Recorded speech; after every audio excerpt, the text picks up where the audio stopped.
Hey guys, so yesterday I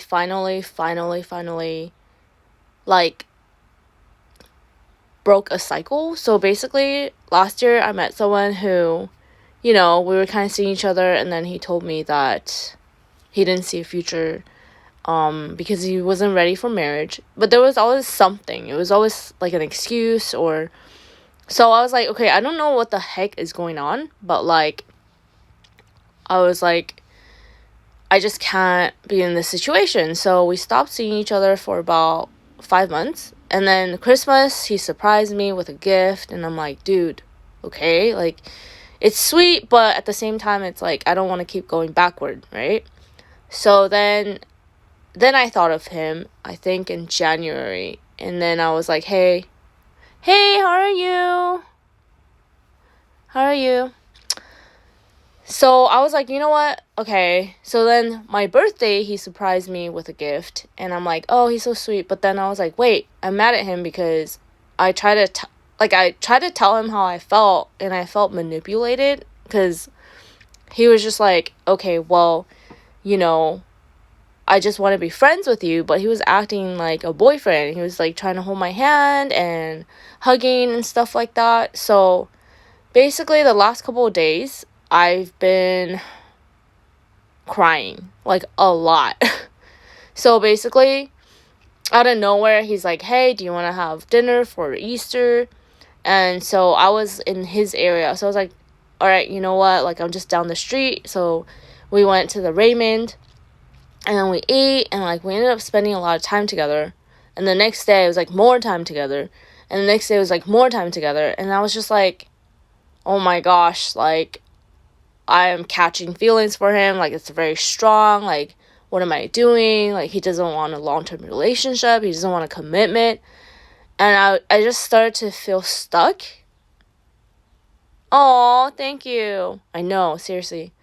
I just started to feel really stuck because I was like, he was saying a lot of things like, oh, yeah, I want to do missionary work, but I also want to have family and I want to have kids. So in my mind, I was like, you know what? This guy probably, I feel like we have a lot of the same aspirations and desires. And like, why not? Like, and so in my head, I'm like, okay, maybe God's going to change his heart. Like, maybe like he's just scared of commitment, right? So yesterday, I really got down to it and I just asked him, I was like, dude, like, what's the deal? And he's like, well, you told me to confront this girl that I loved like 10 years ago. And I did, and nothing happened. He's like, what did you think was going to happen? And he's like, I confronted my ex too about how I felt. Because apparently in the back of his mind, he has like two girls that he still likes from the past. So basically, so in this situation, he confronted the girl, and then his ex, and his ex already moved on, already had like one boyfriend, two boyfriends already, she's on her second one, and I'm just thinking like, okay, like she already moved on. And so I got to the bottom of like all of this. He basically said that his parents knew each other, but then years later they reconnected, and he told her so his dad told his mom how he felt, and they got back together. And so in his mind, he's like, well, maybe one day, like, my ex or this girl from like 10 years ago will get back with me, and it's not too much to ask for kind of thing, because like God can do anything. And I was like, honestly, that's not really living in reality. Like, if that happens, if that's meant to be, if that's your destiny, okay, but you can't live your life looking at what's kind of like looking at what could happen. Like, you have to keep going. Like, if someone already moved on, they got a boyfriend, like, move on for yourself. And he's like, well, I don't want to date. And it's like, or maybe you don't want to get rejected or go through heartache, So anyways, I got to the bottom of it. I was like, wow, he's believing a really strange lie to me that, like, oh, just because that happened to your parents, it doesn't mean that you're going to get back with your ex. And I'm like, that seems like a fantasy to me. Yeah, exactly. So I was like, you know what? Yesterday I cried a lot. My heart was really broken, but I was like, look, I cannot hang out with you anymore. Like, even as a friend, even though you want me as a friend, even though you like me and you enjoy my company, but like, I want to get married.